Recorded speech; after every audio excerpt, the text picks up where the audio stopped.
Hey guys, so this is not one of our normal videos for the week, normal being relative because of the whole coronavirus thing, but I did want to make a short video because on the 17th of March was St. Patrick's Day.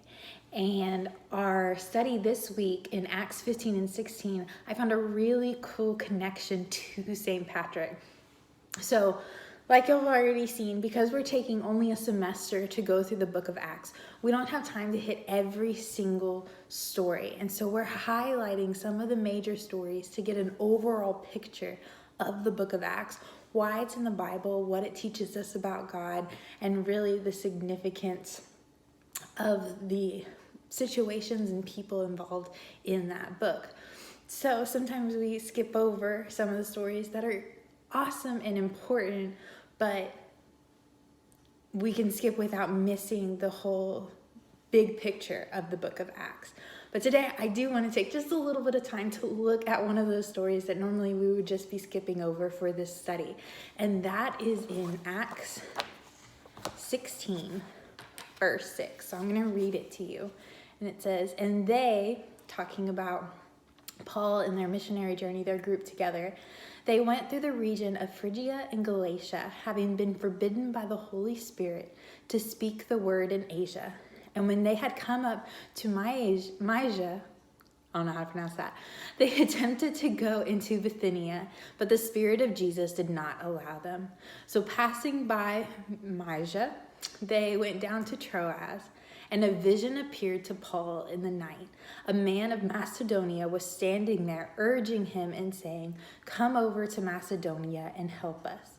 And when Paul had seen the vision, immediately we sought to go into Macedonia, concluding that God had called us to preach the gospel to them." So in this story, Paul and his group are trying to go out and share the gospel, which is awesome. Exactly what Jesus has called them to go do. Go to the go to the ends of the earth and preach the good news. But they're getting stopped along the way until Paul has a vision urging him to go to Macedonia. And so he believes this vision is from God, so he goes to Macedonia. Now, what does this have to do with St. Patrick's Day? Well, if you're like me, growing up, I knew like zero about St. Patrick's Day. I'm a holiday person. I love holidays. I love celebrating them. But St. Patrick's Day was always one of those I was like, you wear green to not get pinched. There's something with 3-leaf clovers, and I think something to do with Ireland. And that's about my basic understanding until I went to seminary. And I started learning about who St. Patrick actually was. So he was a man who grew up in the Britain area. When he was about 16, though, he was taken as a slave to Ireland. Now, horrible situation, but actually God used that time in his life to really draw him closer to God and grow him spiritually, which St. Patrick writes about later. So it ended up being really good, but eventually he did get to return to Britain. He escaped slavery and was allowed to return to Britain and continue his life, which he wanted to serve the Lord and follow after him. Until one day he has a vision, much like the vision that Paul had in the book of Acts, in which he believed that the people of Ireland, the place that had taken him away from his home and his family, had forced him into slavery for a number of years and gave him not the greatest life, not the greatest situation, though it did grow him closer to God. He felt like in that vision, the people were calling out to him to come back, to bring them hope, to bring them good news.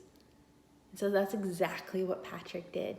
He went back to Ireland to share Jesus with the same people who had enslaved him earlier. And I love that story. I think that is a great reminder of exactly what Acts is teaching us. One, that we are to go to the ends of the earth. And two, we should let nothing stop us from going to the people that God calls us to go to. Not physical things, not elemental things, not personal biases, not our history, not our fears that we are not good enough or not equipped enough, but that we should just go. And sometimes God might even send us a specific vision of exactly where He wants us to go. So I just wanted to share that because it is a small part of the book of Acts that is easy to skip over. But it's a really cool story about how Paul feels called to go to Macedonia and listens to that. And then to see it even happen again later in the story of St. Patrick, who I encourage you to go look up some more. He has some really cool stories, some really cool way that God used him. He's a really great guy to look at and to understand what this holiday is, that it's not just about pinching people who are wearing green, but it's remembering a man that God used in great ways.